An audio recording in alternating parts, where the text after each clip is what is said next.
ISO നിലവാരത്തിലേക്ക് ഉയരാനൊരുങ്ങി കടമ്പഴിപ്പുറം സാമൂഹ്യാരോഗ്യ കേന്ദ്രം. സാമൂഹ്യാരോഗ്യ കേന്ദ്രത്തിന്റെ സേവന സംവിധാനങ്ങൾ ചിട്ടപ്പെടുത്തുന്നതോടൊപ്പം ഗുണനിലവാരം വർദ്ധിപ്പിച്ചുമാണ് ISO അംഗീകാരത്തിന് അർഹത നേടാനൊരുങ്ങുന്നത്. ജില്ലയിൽ തന്നെ മാതൃകാപരമായ പ്രവർത്തനങ്ങൾ നടത്തി ശ്രദ്ധേയമായ സർക്കാർ ആശുപത്രികളിലൊന്നാണ് കടമ്പഴിപ്പുറം സാമൂഹ്യാരോഗ്യ കേന്ദ്രം. വിവിധ പ്രദേശങ്ങളിൽ നിന്നായി 500 മുതൽ 800 വരെ രോഗികളാണ് നിത്യേന വിവിധ രോഗങ്ങൾക്ക് ചികിത്സ തേടി ഇവിടെ എത്തുന്നത്. അതുപോലെ തന്നെ സാമൂഹ്യാരോഗ്യ കേന്ദ്രത്തിലെ ലബോറട്ടറിയുടെ പ്രവർത്തനവും എടുത്തു പറയേണ്ട ഒന്നാണ്. ശ്രീകൃഷ്ണപുരം ബ്ലോക്ക് പരിധിയിലെ 6 ഗ്രാമപഞ്ചായത്തുകളിലെ പ്രാഥമികാരോഗ്യ കേന്ദ്രങ്ങളുടെ കോർഡിനേഷൻ ചുമതല വഹിക്കുന്ന കടമ്പഴിപ്പുറം സാമൂഹ്യാരോഗ്യ കേന്ദ്രം ISO നിലവാരത്തിലേക്ക് പ്രവർത്തനം മാറ്റാനൊരുങ്ങുകയാണ്. സാമൂഹ്യാരോഗ്യ കേന്ദ്രത്തിന്റെ സേവന സംവിധാനങ്ങൾ ചിട്ടപ്പെടുത്തുന്നതോടൊപ്പം ഗുണപരത വർദ്ധിപ്പിക്കുന്നതിനുമാണ് ലക്ഷ്യമിടുന്നത്. ഇതു സംബന്ധിച്ച് ജനപ്രതിനിധികൾക്കും ആരോഗ്യ പ്രവർത്തകർക്കും കൊട്ടാരക്കര SIRDയിൽ ശില്പശാലയും സംഘടിപ്പിച്ചിരുന്നു. സാമൂഹ്യാരോഗ്യ കേന്ദ്രം ISO നിലവാരത്തിലേക്ക് ഉയർന്നാൽ അവിടെ നിന്നു ലഭിക്കുന്ന സേവനങ്ങളും അതേ നിലവാരത്തിലേക്ക് ഉയരും.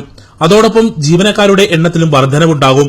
കൂടാതെ സാമൂഹ്യാരോഗ്യ കേന്ദ്രത്തിന് പുതിയ കെട്ടിടവും ഉണ്ടാകും. ഡിസംബർ മാസത്തോടെ ISO പ്രഖ്യാപനം നടത്താനാണ് ലക്ഷ്യമിടുന്നതെന്ന് Sreekrishnapuram block panchayat president P. Aravindakshan പറഞ്ഞു. അതിനായുള്ള പ്രവർത്തനങ്ങൾ ദ്രുതഗതിയിൽ നടത്തിവരികയാണെന്നും P. അരവിന്ദാക്ഷൻ ടെൻസിറ്റി ന്യൂസിനോട് പറഞ്ഞു. കഴിഞ്ഞ വർഷമാണ് ശ്രീകൃഷ്ണപുരം ബ്ലോക്ക് പഞ്ചായത്ത് ISO നിലവാരത്തിലേക്കുള്ള ഒരു പ്രവർത്തന മികവിലേക്ക് മാറിവരികയും ISO സർട്ടിഫിക്കേഷൻ നേടുകയും ചെയ്തത്. ബ്ലോക്ക് പഞ്ചായത്തിന്റെ ഘടകസ്ഥാപനം എന്ന രീതിയിൽ കടമ്പഴിപ്പുറം CHC ഒട്ടേറെ ഘടകസ്ഥാപനങ്ങളുണ്ട് ബ്ലോക്ക് പഞ്ചായത്തിന് കീഴിൽ.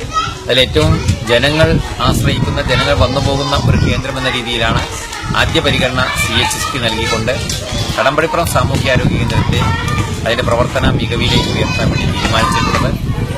അവിടെ വരുന്ന ജനങ്ങൾക്ക് സൗകര്യപ്രദമായ രീതിയിലുള്ള ചികിത്സാ സേവന സാധ്യതകൾ ഒരുക്കി കൊടുക്കുക എന്നതും അതോടൊപ്പം തന്നെ ഡോക്ടർമാർ ഉൾപ്പെടെയുള്ള ജീവനക്കാരുടെ പ്രവർത്തന നിലവാരം മെച്ചപ്പെടുത്തിയെടുക്കുക എന്നതും ആശുപത്രിയിലെ അടിസ്ഥാന സൗകര്യങ്ങൾ വിപുലപ്പെടുത്തിക്കൊണ്ട് ഒരു ജനക്ഷേമ സ്ഥാപനം എന്ന രീതിയിൽ ആശുപത്രിയെ മാറ്റിയെടുക്കുക എന്നതുമാണ് ഇതുവഴി ബ്ലോക്ക് പഞ്ചായത്ത് ലക്ഷ്യമിടുന്നത്.